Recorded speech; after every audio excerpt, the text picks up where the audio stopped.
desde luego muy cordial, como no podía ser de otra forma, y realmente lo que hemos expuesto ha sido, como ya en algún momento ha habido algún comentario en los medios, es la posibilidad de crear producto desestacionalizador, y para eso pues nos hemos juntado el alojamiento con la distribución a través de Viajes El Corte Inglés, incluso, y la conectividad, es decir, los vuelos con Air Berlin, y también pues actuaciones conjuntas en determinados ámbitos para añadir al tema de los viajes a Mallorca, pues también de forma, por supuesto, un poco más ajustada. Eso lo pueden explicar mejor en El Corte Inglés, el tema de la promoción también a través de productos locales.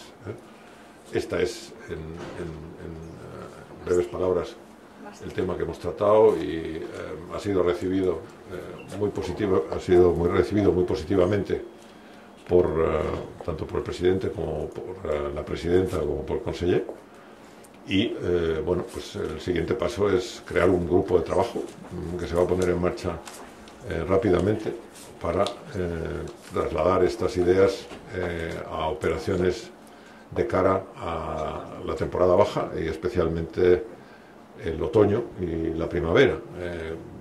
Fundamentalmente son estos. Entonces, bueno, pues en todos los ámbitos, pues producto de senderismo, de golf. Una parte muy importante, indudablemente, es el tema de la dinamización de Palma como plataforma de compras. Es un tema muy, muy importante. Yo creo que está clarísimo de que en estos momentos los viajes están íntimamente ligados también al shopping, y entonces, por lo tanto, pues también en Palma va a jugar ahí un papel muy importante.